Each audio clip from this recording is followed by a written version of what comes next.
Well, thanks a lot for staying with us here on Sunrise Live on E on this Friday morning. Look at our issue of the week conversation where we're speaking about corruption in the private sector. Now, it has been diminished and oftentimes because of the attention and the focus is usually on public sector corruption.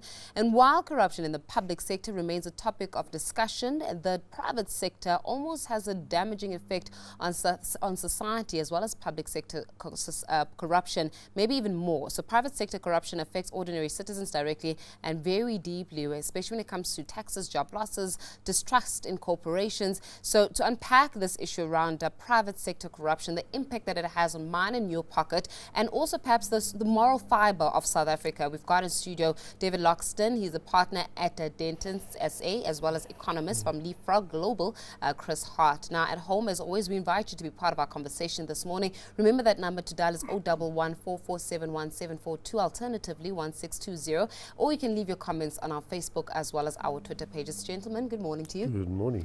Now, I'm going to start off with you, David, because I mean, your organization is quite popular for the ESCOM report that you actually filed, Indeed, right? sir. And you had a lot of findings that came out of there. So that's public sector corruption, and public sector corruption should never ever be excused. However, let's talk a little bit about the corruption or the private sector corruption that happens, or white collar corruption that happens, where even just to be self-critical as the media, the story kind of goes away faster than it actually arrived. Yes. So in light of that, how are we faring in terms of curbing private sector corruption in the country?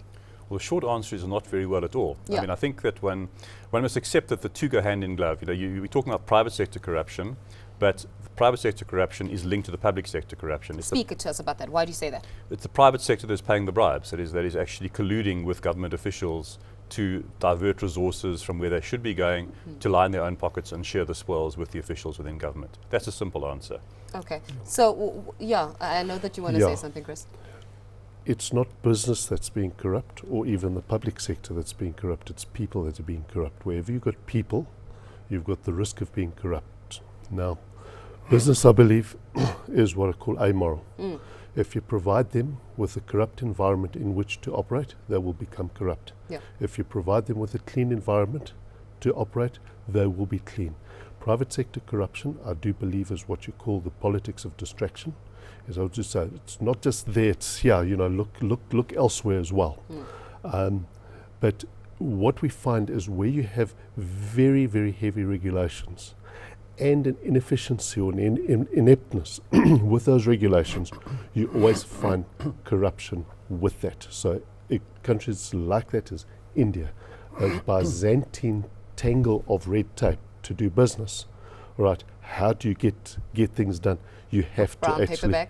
you have to do that. In other words, it's what you call the transactional corruption. See, but then, just to interject there, Chris, because it sounds as though, and you will be able to clarify this matter, it sounds as though it's an excuse, as in like the reason why private sector corruption is being perpetuated is because we've got a bunch of public sector individuals that are hungry enough to receive the brown paper bag. So that speaks to the overall issue around tender processes, etc. Understood, right? So infrastructure, tender processes, etc. Procurement processes, understood. Yes. However, where you're finding organizations, for example, mentioning what happened now with the price fixing of banks, there was no tender process really in that regard. That was corruption that was happening by banks. Well, we're still going to find that out in a proper due process. Yeah. All right. A lot of how to say crimes or these things are often artificially created. And let me go back when you talk about the basic platform through which you're actually operating. Yeah. If you've got a tangle and difficulty to be able to do it, and you find the more complex the rules are, and more stringent, and plus you add an area where they don't work. For instance, you have to do this, so you try and do it, and it doesn't work. You tend to find people try and find a way around it. Okay, so finding a way around it, I can David. tell you, for instance, if it takes you 4 days to get a truck through the border, all right, and as you get to the border with the whole string of things, and some official knows with the power in their hands can do something with the stupidity, the temptation, just to say, let's just make this go away. Yeah. You know, with Okay, the I get that point, and we're going to definitely come back to issues around the public sector perpetuating or creating an environment, perhaps on the stringent side, or perhaps so stringent that you have to find a way around it and navigating. Go together. You cannot take them apart and say it's that, and separate to that is the two go together. Let's make an example here. Bread fixing, right? The price fixing of bread, right? Yes. Which politician or which government institution or which government official was involved when we all sat around the table and we decided, you know what, for South Africans, we're going to charge them bread for an X amount of money. Does that play? Let's go to bread fixing. Yeah. Right. The one thing that you'll find is that the fewer the number of operators in a market, the greater the chance of price fixing, and monopoly being the ultimate collusion. Which has got nothing to do with public sector. I'm going to pause you there, Chris, which has nothing to do with the public sector. The public sector. This is the private sector. Yeah, the public sector is where you've got the monopoly. There are no monopolies in the private sector. Okay, speak to me on your side, David, because I hear you, Chris, but David, speak to me on your side. Again, issues around bread fixing, right? Yes. So you're saying that because they supply bread to perhaps some public sector institutions, it's ultimately it's a monopoly. It's monopolizing the industry. What does government have to do with monopolizing the price of bread? You see, I don't see it as simplistically as Chris. I see, excuse me, the greed factor. We are, in South Africa in particular, we are very short-term in our thinking. We go for quick profits. We don't look for long-term sustainability, and of course, doing business the right way sustains the business in the long term. Yeah. And I from where I sit, and at Dentons, the kind of clients that we work for and the work we do, we see a lot of this short-term gains, maximizing profit in the short term. So guys will simply focus on what they can do to line their own pockets right now. Yeah. Yeah. And I see that, for example, in the bread price fixing, as you correctly point out, with all due respect, nothing to do with government. So I don't see it as simplistically as Chris. I see one takes it holistically, and the greed factor and the short-termism we see, in particular in this country. Yeah. I could counter-accuse and say that's also a very simplistic view. The bread price fixing was very interesting because the bread prices were fixed to lower the price of bread, not raise it. It's one of the areas where you've got, in fact, an enormous amount of competition. Right? Every small shop bakes bread, and they're not part of that thing. It was the large players that actually had some Chris, sort of thing. When you're speaking about it at that level, and I hear you and I understand you, but when you're speaking about lowering the price of bread, the consumer or the small businesses are the ones that are impacted on. If we're going to gather around the three of us on the table, they've got lower price of bread as a consequence. Let me finish. If we're going to gather around the table, the three of us, and we're going to be able, and we have an agreement to lower the price of bread and make it R6, the guy that is owning the small business that is trying to grow his business, the small business owner is going to suffer because the three of us decided we're going to put bread at a specific price. That in itself, whether we call it collusion, whether we call it monopoly, is corruption. I'm not condoning that at all. And I agree with you that there are other factors. It's not just government and business, but there are. That's where the major thing happens. All right. I also regard that there's more than one category of corruption. It's what I call the transactional corruption. Yeah. All right, but there's also an issue of what I call systemic corruption, which we're not going to deal with now, but where the system it is designed that it's naturally corrupt. Is fronting corruption according to you? Fronting is a corruption, but it's because the system actually is designed that you need fronting. Okay, you're saying, did you just hear that answer? Okay, yes. Chris, we've just agreed one thing. Fronting actually is corruption. Yes. David, you work in a law firm. You are in charge of, your clients are tremendous from across the board, right? Yes. How many companies that you've encountered in your experience, in your field, are actually fronting currently in this country? No, I think there are many. I think it's a simple the majority. So the majority of, and when it comes to you, Chris, but the majority of companies in this country, right, the very well established, even multinationals, are they fronting? Yes, absolutely. Yes, they're fronting, right? Yes. And that is a form of Corruption. Yeah. Corruption. Well, so if we're not able to expose, are we saying that then fronting is as a result because government has exercised these BEE laws and employment equity acts that are so stringent that make it hard to do business that we need to put a black face in front of a company and say, listen guys, we're going to pay you, just be the face of the company so we can do business. Is that ethically wrong or right? No, it's ethically wrong. I mean, It's ethically wrong. Well, so why don't we speak about that? Well, one needs to appreciate that there's a number of ways that you see the fronting. What happens if you've got a pure black company that gets the tender? That's not a front, okay? But they don't have the capacity to do it, so they actually subcontract it to a company that can do it. Is that fronting, and is that wrong? Okay, and who is the wrong in that? There's a lot of what I'm saying are grey areas. I was going to say black and white.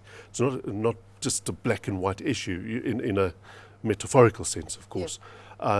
Is that what do we mean by it? Is it just somebody where you're a white company and you put the gardener there in front with Some nothing? white companies do put the gardener there I know in that. front. I appreciate, but I think that was in the very early days. I think it's since. I'm not so sure. I'm going to verify that, David. Currently, Chris is saying it was in the very early days. Currently, how many companies are putting people that are not qualified to be in the job but want to make them the face who are of color?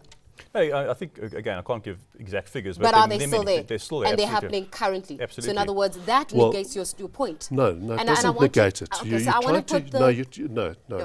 Chris, I'm going to allow you to finish. I just want to bring in a different perspective here. And the person that's got a different perspective from the viewer's perspective is Penny. And then we're going to continue. Don't worry about it. We're going to continue this. Penny, I want to bring you into this conversation. Okay, good morning, gentlemen. Morning. So the people on the streets on Facebook are saying, Alpheus Machaza, we asked them, what are your views on corruption in the private sector?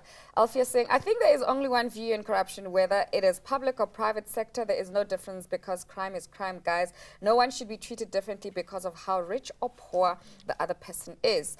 And then Honorable Cyrus, it's very terrible, especially for youth in terms of hiring jobs, learnerships and internships together with bursaries and scholarships are bought with money. The contracts or tenders are given to those known or sold.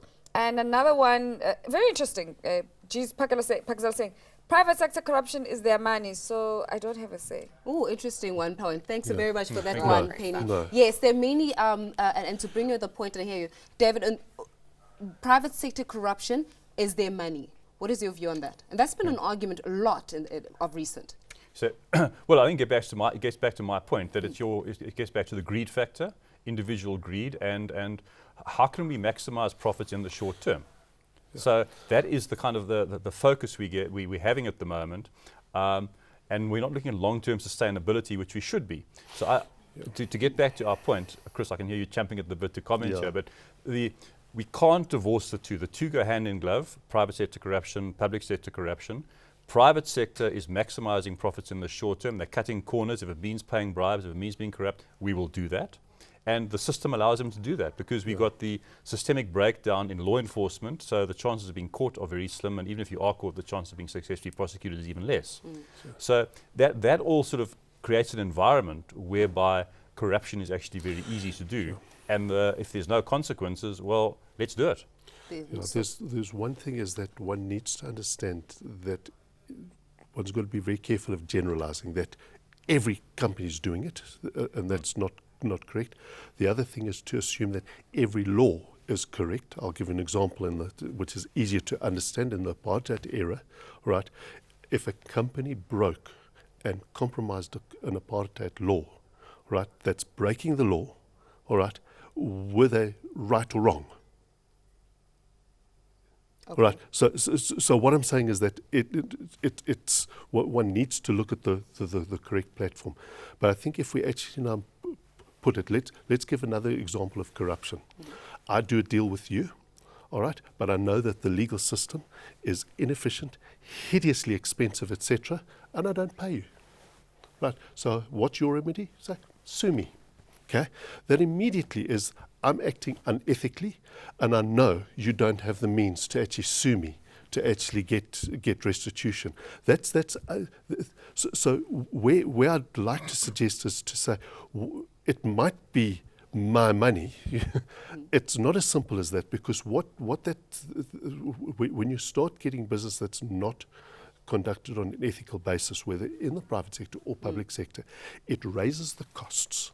Okay, it reduces, as raising the cost then reduces your international competitivity, which is also then gives rise to other ramifications such as poverty and inequality, etc. Because whereas you don't mind somebody doing well because of skill and ability, you don't want people to be doing well and being rewarded because they're being corrupt.